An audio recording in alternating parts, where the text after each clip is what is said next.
Sementara itu, kasus gugatan cerai oleh Malik atas Ayuna terus bergulir. Bapak Ayuna di kampung merasa tidak enak hati pada keluarga Malik di kampung.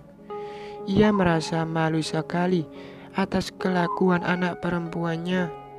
Malik yang begitu baik sebagai suami Ayuna justru dikhianati oleh Ayuna.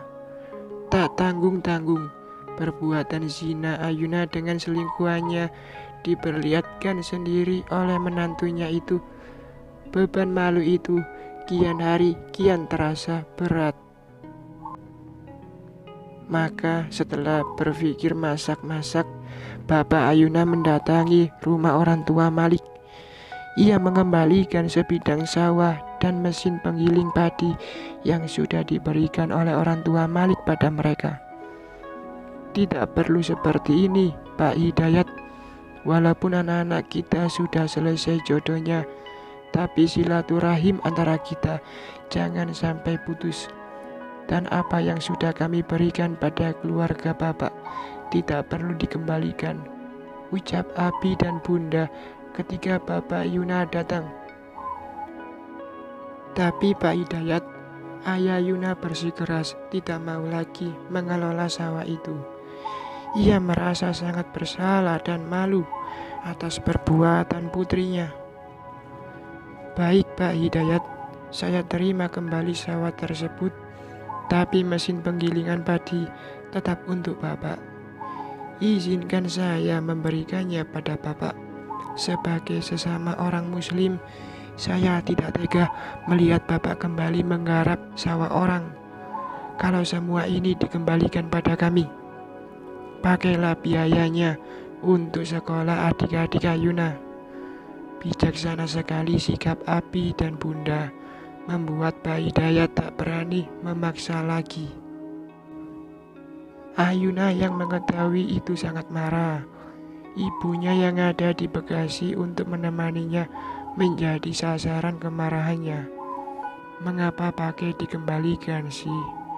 Kan dulu kita tidak meminta, mereka memberikannya kepada kita tanpa syarat apa-apa. Jadi kalaupun aku bercerai, sawah itu tetap milik kita. Kalau sawah itu dikembalikan, lantas Bapak mau jadi kuli tani lagi di sawah orang. Heran, dikasih hidup enak kok nggak mau. Yuna, ibu setuju dengan apa yang dilakukan bapakmu. Perceraianmu dengan Nak Malik kan karena ulahmu sendiri. Ini sangat memalukan bagi kami, Yuna. Bapakmu, biarpun orang miskin, tapi punya harga diri. Sudah jelas-jelas anak kita yang bersalah, malah dengan tidak tahu malu, masih makan dari pemberian keluarga Malik. Itu beban batin bagi kami sebagai orang tuamu, Yuna. Ayuna mendengus kesal. Percuma berdebat, bolak-balik bicara, tetap saja dirinya yang kena, karena memang dia yang mengkhianati rumah tangganya. Untuk menghilangkan kekesalannya, ia memutuskan untuk jalan ke mall. Ada beberapa kosmetiknya yang sudah hampir habis. Mumpung hari Minggu, ia akan belanja beberapa keperluannya. Kartu ATM yang diberikan Malik masih di tangannya. Terakhir, sebelum Malik menjatuhkan talaknya, saldo di rekening itu masih sangat banyak. Masih bolehlah Ayuna memanjakan diri berbelanja. Nanti selesai belanja, ia akan makan steak kesukaannya, lalu ke salon langganannya di mall itu untuk merawat tubuhnya. Baru setelah itu pulang. Meski bercerai, ternyata ia masih bisa hidup nyaman. Ayuna sudah selesai memilih semua kebutuhannya di sebuah supermarket dalam mall tersebut. Ada kosmetik, parfum, pakaian dalam, pakaian luar, serta selop dan sepatu. Karena hari Minggu, suasana mall agak ramai. Untuk membayar di kasir pun harus antri. Tiba giliran Ayuna. Kasir menghitung semua belanjaan itu. Hampir 10 juta jumlahnya. Jumlah yang lebih besar dari gajinya sebulan. Tapi bagi Ayuna, jumlah tersebut tidak masalah. Toh uang di rekening itu masih tersedia banyak. Ia sudah terbiasa belanja seperti itu. Dengan percaya diri, Ayuna mengeluarkan kartu ATM Malik dan menyerahkannya pada kasir. Beberapa saat kemudian, "Mbak, kartunya sepertinya nggak aktif. Ada kartu yang lain mungkin?" Si kasir bertanya sopan. "Nggak aktif gimana? Kemarin masih bisa dipakai kok. Saldonya juga masih banyak. Nggak mungkin diblokir. Coba deh sekali lagi. Mungkin tadi mbaknya kurang hati-hati," ucap Ayuna agak kesal. Si kasir mencoba sekali lagi. "Maaf, tetap gak bisa mbak," menciut hati Ayuna. Apa karena Malik sudah menceraikannya sehingga fasilitas ATM pun di stopnya? Ayuna mau membayar dengan ATM pribadinya, tapi di rekening pribadinya itu saldonya sedikit sekali. Kalau sekarang dipakai untuk membayar belanjaannya sebanyak ini, maka siap-siap akhir bulan ia tekor. Akhirnya, dengan menahan marah dan malu, Ayuna berlalu dari kasir itu dengan meninggalkan semua barang yang sudah dipilihnya tadi. Ia duduk di ruang terbuka antrium lantai bawah, menenangkan dirinya. Ia kesal. Tapi kesal pada siapa? Mau marah, marah pada siapa? Jelas-jelas itu ATM Malik yang punya, dan sekarang Malik bukan lagi suaminya. Wajar saja kalau akses Ayuna untuk memanfaatkan uangnya diblokir oleh Malik. Gagal sudah acara belanjanya, gagal juga mau makan steak kesukaannya, serta memanjakan diri di salon. Tengah duduk sendirian, sekilas ia melihat sosok Raisa tengah berjalan di lantai 3. Seketika amarahnya memuncak. Gara-gara Raisa, ia jadi begini. Pasti Raisa yang sudah mengadu pada Malik tentang perselingkuhannya dengan Damar.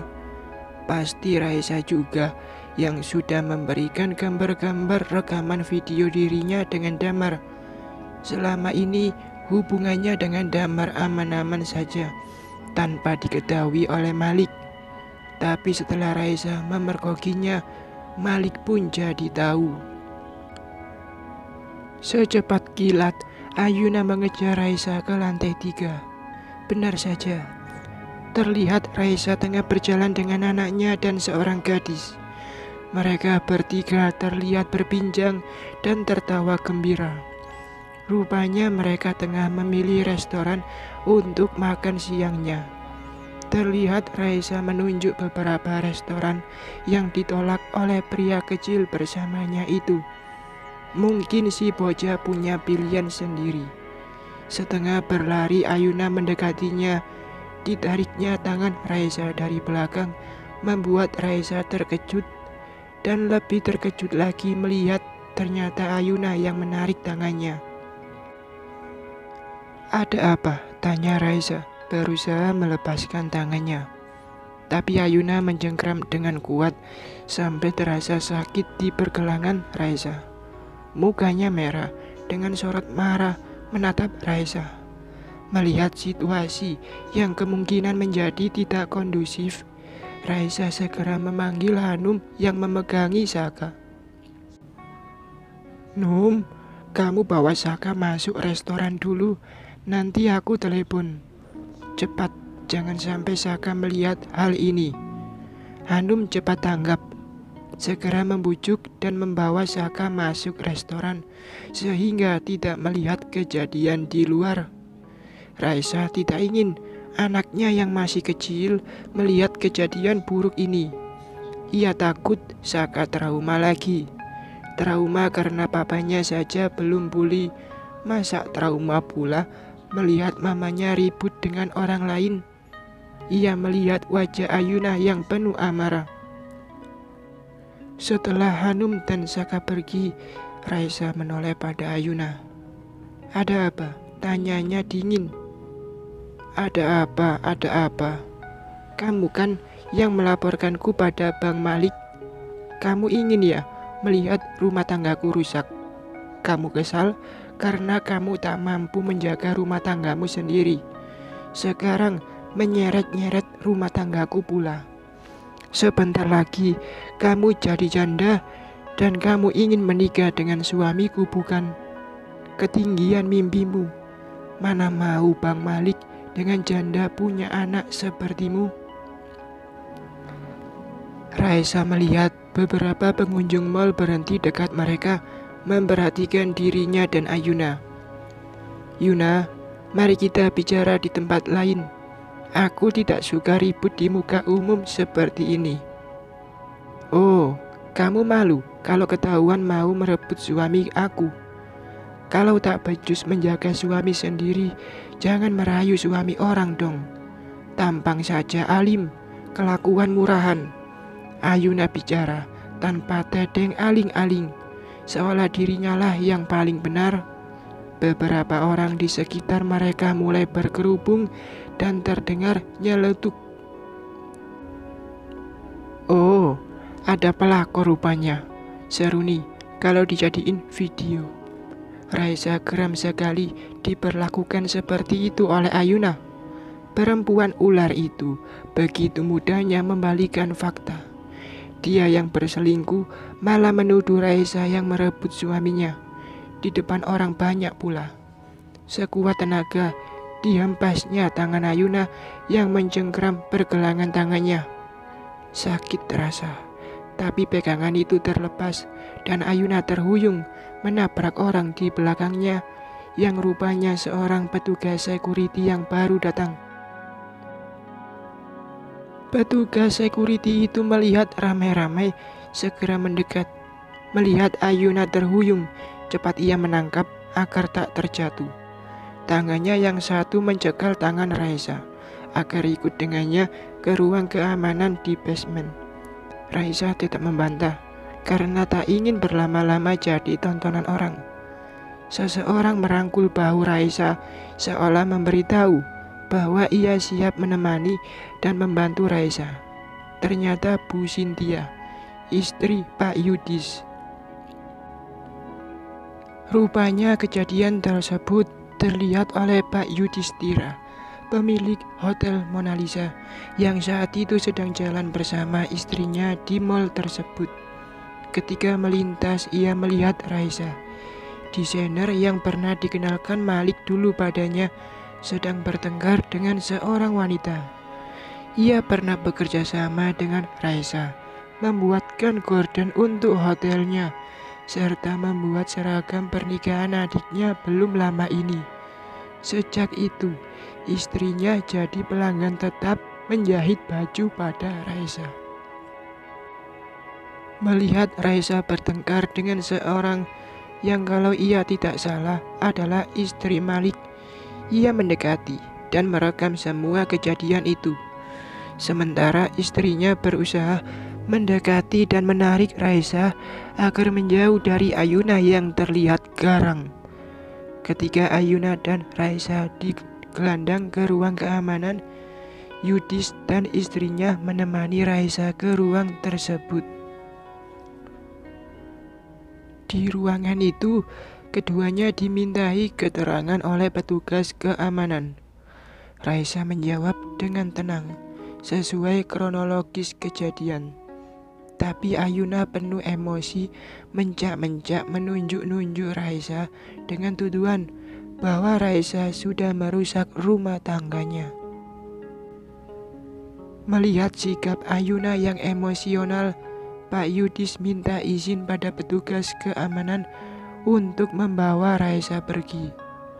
Petugas keamanan mengizinkan Raisa pergi setelah membuat pernyataan untuk tidak membuat keributan lagi di gedung pertokoan tersebut. Sedang Ayuna masih tetap mencaci maki tak karuan. Kasihan melihat Raisa yang tertekan. Yudis dan istrinya tidak mau banyak bertanya.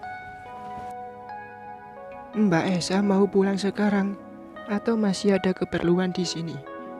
Saya mau pulang saja, tapi Hanum dan anak saya sedang makan di restoran di lantai 3. Telepon mereka agar menyusul ke sini. Biar kami antar Mbak Esa pulang.